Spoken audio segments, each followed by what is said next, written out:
Doctor PN. Singh Ghazipur के PG college के senior reader या प्रोफेसर थे। एग्जैक्ट पद तो मुझे नहीं मालूम, लेकिन इंग्लिश के वो शिक्षक थे, इंग्लिश पढ़ाते थे। अच्छे शिक्षक थे, अच्छे व्यक्ति भी थे, ईमानदार आदमी थे और बहुत विद्वान आदमी थे। बहुत सारी पुस्तकें भी उन्होंने लिखी हैं और पत्रिका भी एक निकालते थे, समकालीन सोच नाम से एक पत्रिका उनकी निकलती थी। तो आज जो है ये खबर आई है कि वे गुजर गए। और गाजीपुर के मतलब महान हस्ती थे, वो बहुत बड़े विचारक थे, कम्युनिस्ट विचारधारा से प्रभावित थे। पहले तो कम्युनिस्ट ही थे वे एक तरह से, बाद में धीरे धीरे वे कुछ उससे अलग हुए, पूरा अलग नहीं हुए, लेकिन इतना अवश्य उन्होंने स्पेस दिया कि अन्य बातों को सुन सके। और ऐसा मेरे से मिलने के बाद ही हुआ। इस बात को बहुत कम लोग जानते होंगे गाजीपुर में या अन्य जगह। हमारी उनसे जो पहली मुलाकात हुई थी वो जब मैं जेल में था ना, तो उस समय वहाँ गया था, हॉस्पिटल में मुझे शिफ्ट किया गया था, तो वहाँ वे आए थे।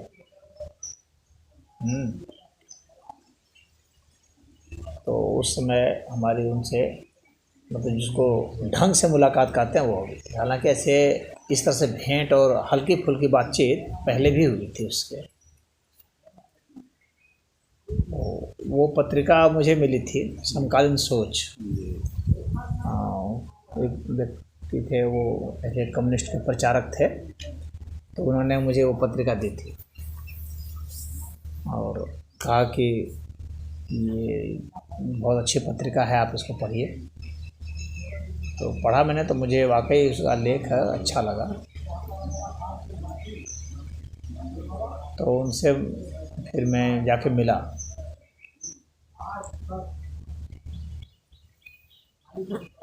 तो पहली बार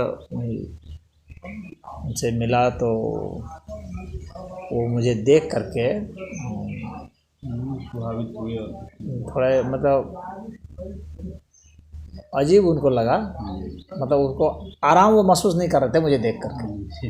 हाँ, मुझे देख करके उनके भीतर में कुछ रिएक्शन हो गया। हालांकि वे इतने मतलब वैचारिक रूप से, बुद्धि से इतने परिपक्व थे कि उस चीज़ को वो मतलब हजम कर गए, जो अनएक्सपेक्टेड था। उम्मीद नहीं किए थे कि ऐसे व्यक्ति से मुलाकात होगी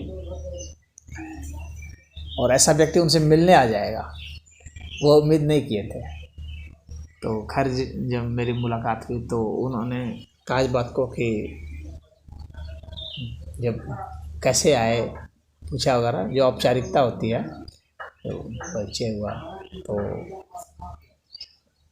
उन्होंने कहा कि उन्होंने जो कैसे वो आराम महसूस नहीं कर रहे थे, इस विषय को कह रहा हूँ।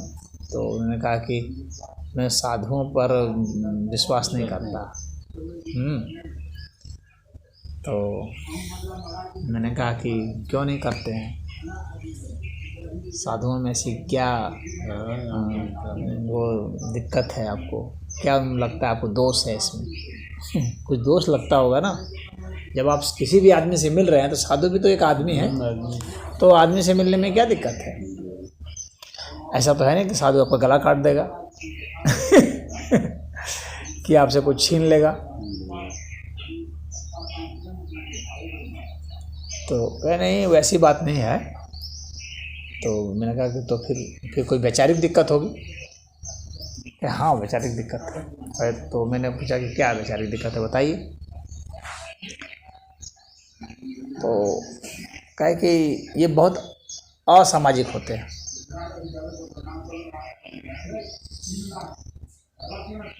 तो मैंने कहा कि आप समाज किसको कहते हैं?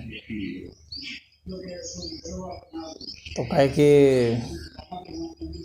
समाज मतलब वही विचारों का आदान प्रदान जहाँ होता है तो वह समाज बनता है।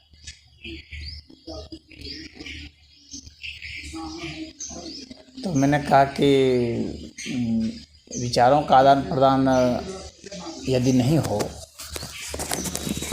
तो समाज नहीं बनेगा। नहीं समाज तो फिर नहीं बनेगा। मैंने कहा कि विचार से बहुत गहरा भाव होता है, भाव से विचार उत्पन्न होते हैं, भाव से संकेत भी उत्पन्न होते हैं और संवाद उससे भी हो सकता है।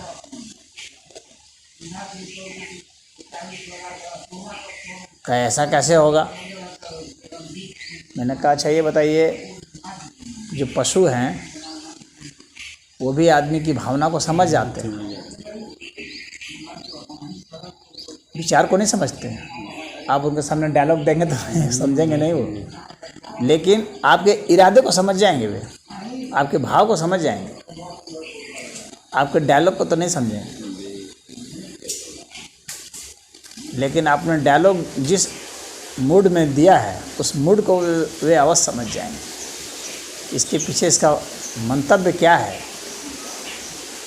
यह व्यक्ति जोर से चीख रहा है, चिल्ला रहा है, तो आवाज़ की तीव्रता से उसके पीछे जो फोर्स है आपका, उससे वो समझ जाएंगे। आप उसको अगर रोटी दे रहे हैं तो वो समझ जाएंगे कि इसका मतलब है हमारा हितैषी है यह। तो एक समाज का निर्माण हो जाता है ना, मनुष्य और पशु के बीच में भी समाज का निर्माण हो जाता है। तभी तो मनुष्यों ने कुत्ते पाल लिए, बिल्ली पाल लिए, तोते पाल लिए, तमाम तरह के गाय, भैंस, भेड़, बकरी, यहाँ तक कि शेर तक को भी मनुष्यों ने वो कर लिया। क्यों? कैसे कर दिया? मगरमच्छ तक को कर दिया। कैसे कर दिया? उसका डायलॉग थोड़ी समझ रहा है, उसके भाव को समझ रहा है, उसके इरादे को समझ रहा है,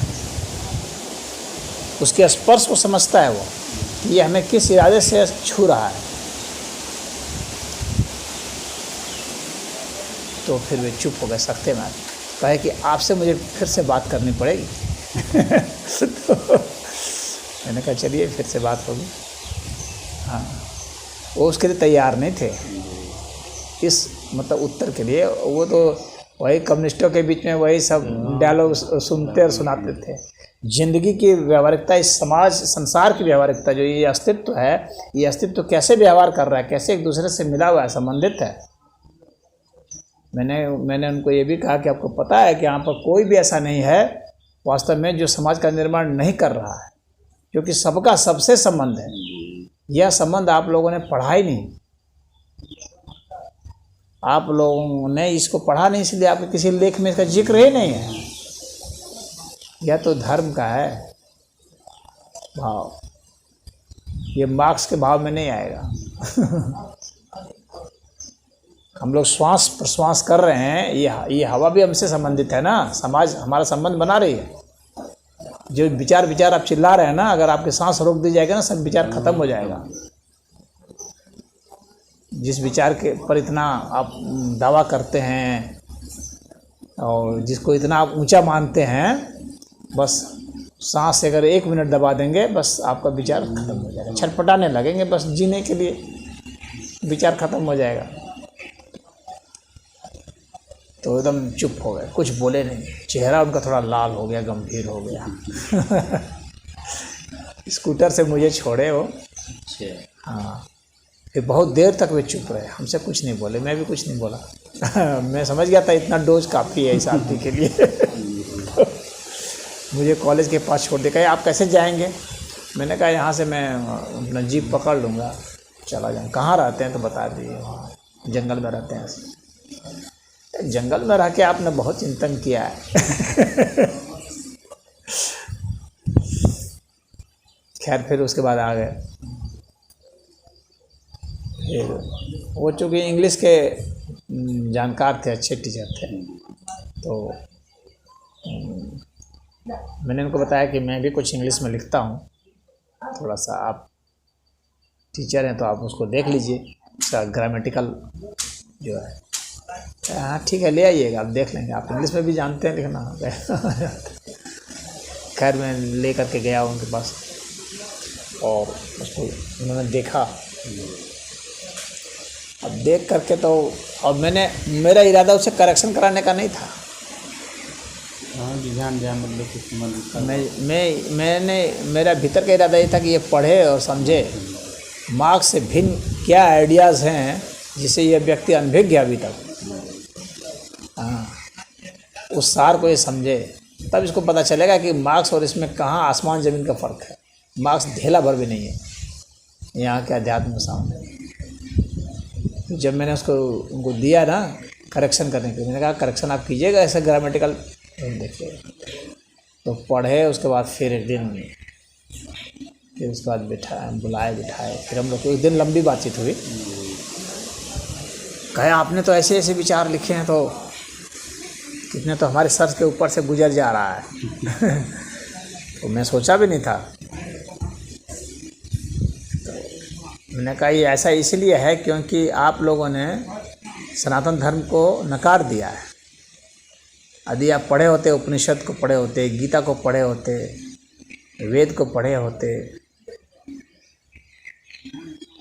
और हमारे जो दर्शन हैं, वेदांत दर्शन है, ब्रह्मसूत्र को पढ़े होते, योग सूत्र को पढ़े होते, न्याय सूत्र को पढ़े होते, सांख्य सूत्र को पढ़े होते, तो आपके सामने ये अचंभा नहीं लगता, आपको नहीं लगता। कम्युनिस्ट और ये सब नहीं पढ़ता। हाँ, जानकारी नहीं रहता है। तो कुछ बोले नहीं। कहे कि हम लोग धर्म को नहीं मानते हैं। मैंने कहा मैं इसी को जानता हूँ कि आप लोग नहीं मानते हैं, लेकिन आप लोग का कारण क्या है, मानते क्यों नहीं है?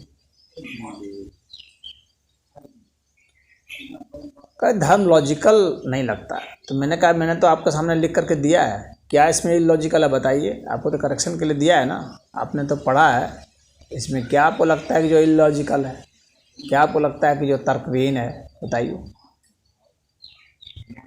नहीं, आपने तो ठीक लिखा है, लेकिन मुझे नहीं लगता है कि धर्म लॉजिकल है। आपने तो ठीक लिखा है। मैंने कहा मैंने वही लिखा है जो धर्म में है, मैंने वह नहीं लिखा है जो धर्म में नहीं है। आप सोचते हैं कि मैंने अलग लिखा है, धर्म में अलग लिखा हुआ है, ऐसा नहीं है। मेरा अपना इंटरप्रिटेशन तो ज़रूर है, लेकिन है सारे धर्म की ही बात है। सब गीता, वेद, उपनिषद ये सब में ही है। आपने पढ़ा नहीं है, मैंने पढ़ा है। आपने समझा नहीं है, मैंने समझा है। आपको श्रद्धा नहीं है, मुझे श्रद्धा है। आपने प्रयोग नहीं किया, मैंने प्रयोग किया है। अंतर इतना ही है। मैंने कहा आपने बिना प्रयोग किए नकार कैसे दिया? यदि आप विज्ञान को मानते हैं तो विज्ञान तो यही कहता है ना कि बिना प्रयोग किए ना किसी को नकार सकते न स्वीकार सकते हैं, तो आप प्रयोग करते। मैंने कहा आपने कभी प्रयोग किया ही नहीं, ना आपने किया, ना आपके मार्क्स ने किया, ना आपके किसी और कम्युनिस्टों ने किया, तो इसीलिए उनकी दुर्गति हो रही है। वो तो बेचारे वैज्ञानिकों के प्रयोग पर निर्भर है कि वैज्ञानिक प्रयोग कर करके कुछ उनको बताएं, तो फिर उसी चीज़ को वो उल्टे हैं, उसी की उल्टी करते हैं। वे अपना कुछ शोध करते नहीं हैं। स्वयं पर प्रयोग कीजिए। हम लोग का धर्म तो यही सिखाता है कि स्वयं पर प्रयोग करना। हम लोग का धर्म मानना नहीं सिखाता है। जैसे अब्राहमिक जो धर्म है, ईसाईयत है, इस्लाम है, ये मानने की बात करते हैं, और मार्क्स की बात उनके लिए तो ठीक बैठती है जहाँ मानने की बात है, लेकिन सनातन धर्म के लिए ठीक नहीं बैठती है, क्योंकि सनातन धर्म कहता है कि तुम खुद प्रयोग करो। तो सनातन धर्म सबको वैज्ञानिक बनाता है, खुद प्रयोगशाला उसका शरीर स्वयं है, तो अपने शरीर के साथ स्वयं प्रयोग करता है। और शरीर से बढ़ कर के जीवंत प्रयोगशाला और आपको कहाँ मिलता है? तो कुछ बोले होंगे इसके बाद। हाँ, तो उसके बाद वहाँ पर पंडित जी पूछो मुझे, पंडित वहाँ लिखवा दें, लिखवा दें। हाँ तो वहाँ लिखवा दें। तो वो कहे कि प्रयोग उन्होंने किया कि नहीं किया, ये मैं कैसे कह सकता हूँ। मैंने कहा वो उनका सिद्धांत जो है वो खुद बताता है। जो व्यक्ति पहले से ही मान बैठा है कि धर्म गलत है, तो वो जिन धर्मों के विषय में पढ़ा होगा, मान लीजिए बाइबल पढ़ा होगा, तो बाइबल के लिए उसने कहा तो ठीक कहा, मुझे कोई एतराज़ नहीं है। बाइबल में ऐसी कोई महान बातें नहीं हैं। हाँ, लेकिन बाइबल में साधारण सी नैतिक बातें तो है कि भाई पड़ोसी को सहयोग करो, ये करो, नैतिक बातें तो कुछ हैं ही। हाँ, दया करना है, सहयोग करना है, मदद करना है, गरीबों की मदद करना है, पड़ोसियों की मदद करना है, ये सब हल्की फुल्की बातें तो है ही। लेकिन बहुत सारी बकवास बातें हैं। पूरे बाइबल में झूठी कहानियाँ भरी पड़ी हैं, अश्लीलता भी भरी पड़ी हुई है। तो ऐसा तो उसको रिजेक्ट कर दिया। कुरान को भी पढ़ा होगा तो ऐसे वहाँ तो सब फालतू की बातें हैं, मारने, काटने, पीटने, लूटने, इन्हीं सब की बातें हैं, जोर जबरदस्ती की बातें हैं, तो वो समझ गया। लेकिन आप सनातन धर्म के विषय में ऐसा नहीं बोल सकते, क्योंकि वहाँ पर मानने की कोई बात ही नहीं। एक भी जगह नहीं कहा गया तुमको मानना है, हर जगह कहा गया तुमको प्रयोग करना है, तुमको खुद जानना है। तो सनातन धर्म में तो ऐसा है, जैन धर्म में भी ऐसा है, बौद्ध धर्म में भी ऐसा है, तो आप ऐसा नहीं कर सकते। इसीलिए आपको इन सब के ऊपर प्रयोग करना चाहिए। तो फिर वे कुछ बौद्ध धर्म का पढ़ना शुरू किए, क्योंकि नास्तिक लोग उनको हजम नहीं होता डायरेक्ट, तो उनको भगवान बुद्ध को ज़्यादा अपील करते हैं, तो कुछ प्रयोग कर पढ़ना शुरू किया उसके बाद में। तो धीरे धीरे वे अम्बेडकर को भी पढ़ने लगे।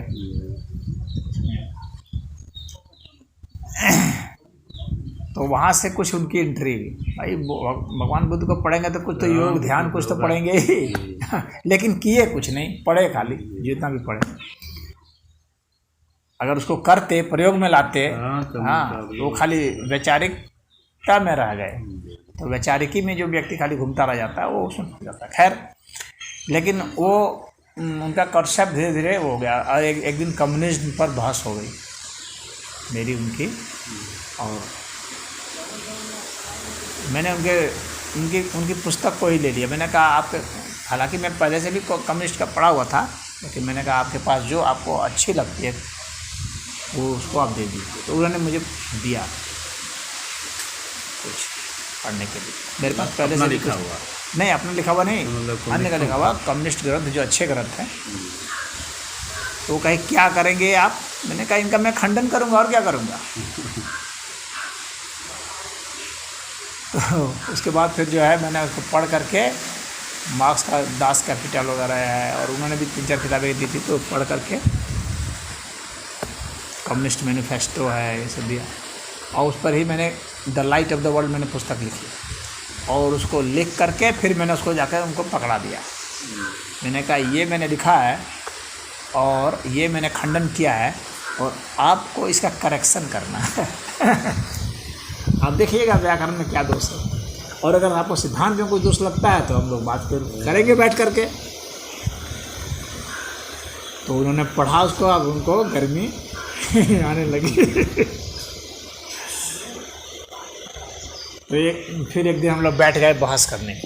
वो कहे कि इस पर चर्चा तो होगी। मैंने कहा हाँ चर्चा कीजिए, उसी के लिए तो मैंने आपको दिया भी। तो कहे कि अच्छा ये बताइए, आप लोग निरपेक्ष सत्ता को मानते हैं, और हम लोग कम्युनिस्ट सब हम लोग सापेक्ष सत्ता को मानते हैं, निरपेक्ष को हम लोग नहीं मानते। तो आप निरपेक्ष कैसे सिद्ध करेंगे? सापेक्ष हमको सिद्ध करने की ज़रूरत नहीं है, क्योंकि इस बात को आप भी जानते हैं। उन्होंने मुझसे कहा, मैंने कहा बात आपकी सही है, सापेक्ष को आपको सिद्ध नहीं करना, क्योंकि इस बात को मैं भी जानता हूँ।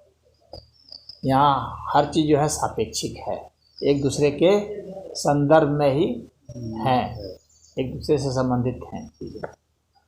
यह तो सही है। तो कहे कि हम लोग निरपेक्ष सत्ता नहीं होती है, इसको मानते हैं, एब्सोल्यूट नहीं होता है कुछ भी। और धर्म, सनातन धर्म जो है वो एब्सोल्यूट की बात करता है। तो सनातन धर्म कहता है कि भगवान जो है निरपेक्ष हैं। तो निरपेक्ष सत्ता कहाँ से आप सिद्ध करेंगे, आप बताइए। तो मैंने कहा कि अच्छा आप यह बताइए कि सापेक्ष सत्ता तो आप मानते हैं। हाँ। मैंने कहा जितनी वस्तुएं हैं ये सब एक दूसरे से संबंधित है, यही बात है। मैंने कहा कि वस्तुएं कितनी हैं?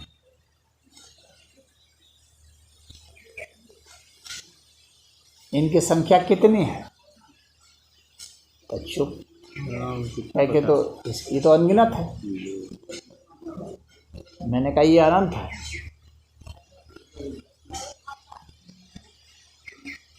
अनगिनत अगर अरबों की संख्या हो और आपको गिनने के लिए कह दिया जाएगा तो आप कहेंगे ये अनगिनत है। तो आपके लिए अरबों की संख्या अनगिनत हो सकती है, किसी के लिए खरबों की संख्या अनगिनत हो सकती है, किसी के लिए करोड़ों की संख्या अनगिनत हो सकती है। अनगिनत में आप किसको कहेंगे? किस संख्या को कह रहे हैं अनगिनत? तो चुप। मैंने कहा सिर्फ और सिर्फ अनंत जो है ना वही वास्तविक अनगिनत है। बाकी तो आपके कर्म पर है और आपके मशीन पर है, आपके टेक्नोलॉजी पर है कि कितना आप गिनते हैं। मैंने कहा सिर्फ और सिर्फ अनंत ही जो है वो अनगिनत है। और जब इनकी संख्या अनगिनत है, ये अनंत है, तो ये सारा जो है, ये सारा को अगर हम एक साथ लें, जितने वस्तुएं हैं, हाँ, इन सारे वस्तुओं को एक साथ लें, वे किसके सापेक्ष में हैं यह आप बताइए। आपको यह बताना है कि किसके सापेक्ष में है। दो चार वस्तुओं को तो आप बता रहे हैं एक दूसरे के सापेक्ष में है, तो आपको लगता है सापेक्ष अस्तित्व है। लेकिन ये सारे जो सापेक्ष हैं, जिनकी संख्या अनंत है, जो मैं सिद्ध कर रहा हूँ, अनगिनत नहीं। अनगिनत तो आपकी क्षमता पर है, आपकी गिनने की क्षमता नहीं, आपको देखने की क्षमता कम होगी तो आप कहेंगे यही अनगिनत है। तो वे किसके सापेक्ष में अस्तित्व करते हैं? तो कहे कि इसका मतलब आप उससे अलग सत्ता मानते हैं, कहीं भिन्न। मैंने कहा मैंने तो ऐसा नहीं कहा। मैंने सिर्फ यह कहा कि ये सारे एक साथ मिल करके किसके सापेक्ष में अस्तित्व अपना रखते हैं। तो कहे कि ये अपने ही सापेक्ष में रखेंगे, चाहे इनकी संख्या कितनी भी हो। मैंने कहा ठीक है, तो अनंत की संख्या है।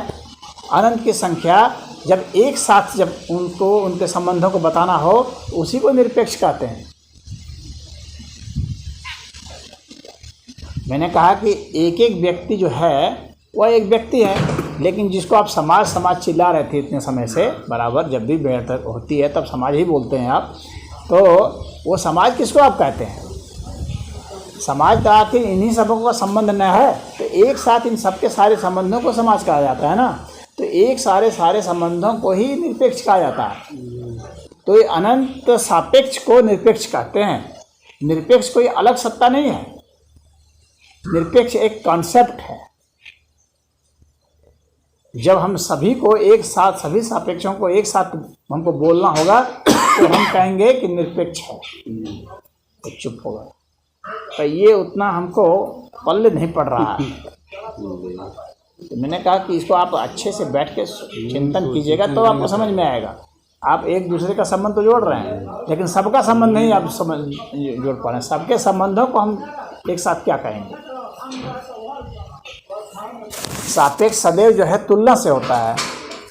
तो वो कहे हाँ तुलना से होता है। मैंने कहा कि सबको एक साथ तुलना करनी हो तो किससे करेंगे? फिर इसकी तुलना नहीं कर सकेंगे। एक साथ सबको करना है तो फिर तुलना नहीं कर सकेंगे। इसीलिए इसको निरपेक्ष कहते हैं। अनंत की आप तुलना नहीं कर सकते, क्योंकि तुलना के लिए सदैव एक ऐसी वस्तु चाहिए जो उससे भिन्न हो, और अनंत से भिन्न कुछ होगी नहीं, क्योंकि अनंत के अलावा और कोई अस्तित्व बचेगा ही नहीं जिससे उसकी तुलना होगी। इसलिए निरपेक्ष सत्ता है। और यहाँ तक आप लोग की बुद्धि अभी तक नहीं पहुँची है, जो कि धार्मिक लोगों की पहुँची है, सनातनियों की पहुँची है, आप लोगों की नहीं पहुँची है, कम्युनिस्टों की, नास्तिकों की नहीं पहुँची है। जिस दिन पहुँच जाएगी उस दिन आप लोग भी ऐसे ही हो जाएंगे। अब आपको कोई गलती निकालनी है तो निकाल के दिखाइए, बताइए कहीं और कोई भी कुछ समझ में आ रहा है तो कहे कि तो फिर आप लोग भगवान किसको कहते हैं? मैंने कहा उसी अनंत अस्तित्व को का ही हम लोग एक नाम भगवान बोलते हैं। आप चाहे तो उसको भगवान कहिए, चाहे तो आप उसको ईश्वर कहिए, परमात्मा कहिए, या आप अपने भाषा में सिर्फ अस्तित्व ही कह दीजिए, अनंत अस्तित्व कहिए। कोई एतराज़ नहीं है। कॉन्सेप्ट जब वही है तो नाम का कोई मतलब नहीं है, नाम तो अलग भी कुछ होगा तो कोई बात नहीं चलेगा। सिद्धांत तो वही रहना चाहिए। वहाँ से उसके बाद जो है उनमें परिवर्तन ज़्यादा आना शुरू हो गया। फिर भी क्योंकि वो बुढ़े हो गए थे, अब वो प्रयोग में नहीं करना चाह रहे थे। एक कारण तो यह था। दूसरा उससे भी बड़ा कारण यह था कि एक कम्युनिस्ट के वैचारिक लीडर के रूप में वे स्थापित हो चुके थे। तो लीडर के रूप में जब स्थापित हो चुके थे तो अब उनके लिए यह कठिन था कि उसको छोड़ दिया जाए, जिससे संबंधित उनकी प्रतिष्ठा हो गई थी, मान सम्मान हो गया था, जिससे उनके समाज में एक ओहदा हो गया था और जिससे लोग जुड़ गए थे, उनका एक ग्रुप बन गया था, गुट बन गया था। अब उनको छोड़ना उनके लिए बहुत कठिन हो गया था। उसके कारण भी जो है वो बने रहे। हालांकि एक मंच पर हम लोग की एक मंच पर ही भिड़ंत हो गई। एक बार एक विषय पर संजीव ने वो कराया था, कार्यक्रम कराया था, और वहाँ पर जो है वो जितेंद्र सिंह ना हो, जितेंद्र नाथ। अभी पंडित जी आप बोलिएगा नहीं, जब भी करते हैं तो बीच में बोल करके वो करते हैं। अभी आप चुप रहिए। तो एक मंच में उनसे मुलाकात हुई, और जब मुलाकात होती है वहाँ पर वही एक विषय रहता है कम्युनिस्ट का, तो उस विषय पर वो जो है पूरा भाषण देते हैं। और उनका जो भाषण होता है उस भाषण में, और चूँकि वहाँ पर मैं भी उपस्थित था, हाँ, और वहाँ पर जो है वो स्पष्ट उस मंच से कह देते हैं कि मुझे मार्क्सवाद के सिद्धांत में संशय मालूम पड़ रहा है। इस बात की स्पष्ट घोषणा कर देते हैं कि मैं अपने को पूर्ण मार्क्सवादी नहीं कह सकता, मुझे इस सिद्धांत में कुछ संशय दिखता है। अब तो उसके कारण जो है वहाँ पर खलबली मच गई कम्युनिस्टों में, जब उनका लीडर ही डगमगा गया अपने पथ से, अब उस विचार से हट गया, और उन्होंने ये भी कह दिया कि कुछ और भी विचार हैं जो कि विचारणीय हैं। इस बात को उन्होंने कह दिया, कुछ और भी विचार हैं जो विचारणीय हैं। मार्क्सवाद के सिद्धांत से मैं पूर्णतः सहमत नहीं हूँ। और भी कुछ प्रोफेसर सब आए थे बनारस हिंदू यूनिवर्सिटी के, वे भी मार्क्सवादी थे। उनकी भी हड्डी कांपने लगी। उनका भी दिमाग डोल गया। और उस स्थान पर वहाँ पर मार्क्सवाद से भागे, और वहाँ पर मार्क्स की बहुत आलोचना होने लगी उस मंच पर। वहाँ पर मैंने मार्क्स को वहाँ पर मैंने बचाव किया मार्क्स का।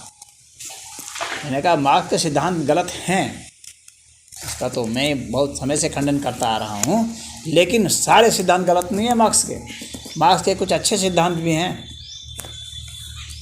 और उस अच्छे सिद्धांत के कारण मैं मार्क्स को भी कुछ पॉइंट देता हूँ। गरीबों के प्रति तो हमदर्दी है।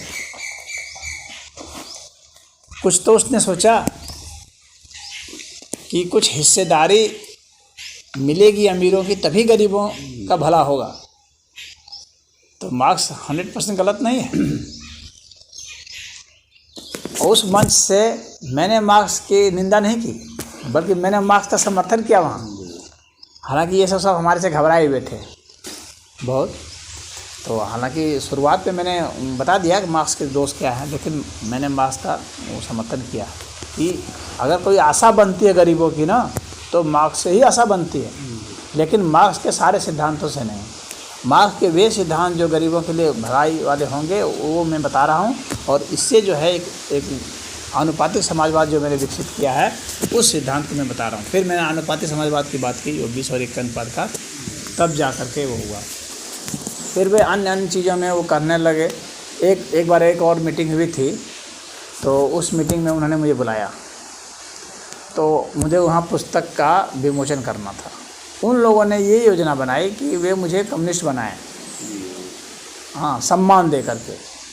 तो मुझसे ही उद्घाटन कराना था, तो मैंने किया। तो वहाँ पर उन लोगों ने जिस पुस्तक का उद्घाटन करवाया था मुझसे, तो उस पुस्तक को मैंने पढ़ा।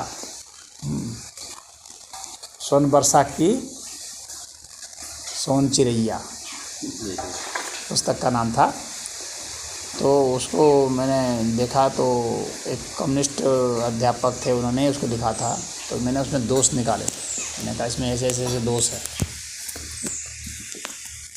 तो उसके बाद ये सब वो कहा कि ये जो हैं ये ऐसे हैं, एक के बारे में कि इन्होंने उपनिषद को पढ़ा है और उसके बाद उसे सहमत नहीं हुए, तब उन्होंने इस पुस्तक को लिखा है। तो मैंने कहा कि ये किस उपनिषद को पढ़े हैं और किस उपनिषद के किस सिद्धांत से ये सहमत नहीं, जरा उसको बताएं। तो चुप, सन्नाटा छा गया महफिल में पूरा। मैंने कहा कि ये झूठी बातें फैलाना बंद कर दीजिए, या तो उदाहरण प्रस्तुत कीजिए कि उपनिषद की ये सब बातें हमें सही नहीं लगी और इस कारण से सही नहीं लगी, तो उस पर चर्चा होगी। हाँ, ऐसा कीजिए, या फिर यह कहना बंद कर दीजिए कि उपनिषद की बातें गलत है। तो जेल में आकर के कहे कि ऐसा है कि आप आरएसएस वालों के चक्कर में नहीं पड़िएगा, विश्व हिंदू परिषद के चक्कर में नहीं पड़िएगा, भाजपा के चक्कर में नहीं पड़िएगा, कोई राजनीतिक बयान नहीं दीजिएगा।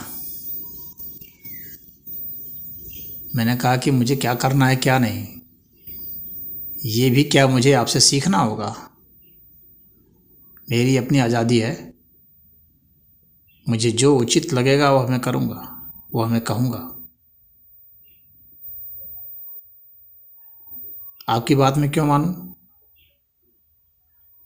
वह बात जो मुझे अच्छी नहीं लगेगी, हजम नहीं होगी।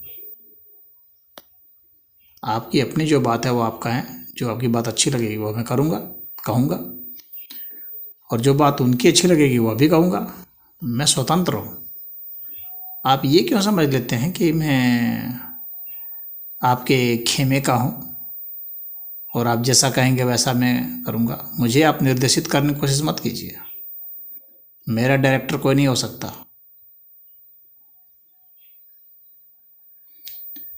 और यह विचारकी के लिए यही अच्छा होता है कि मनुष्य स्वतंत्र रूप से, स्वतंत्र भाव से सोचे। तो वह एक ठंडी सांस लेकर के चुप हो गए। फिर वहाँ से वे चले गए। उन्होंने कुछ लिखा मेरे विषय में।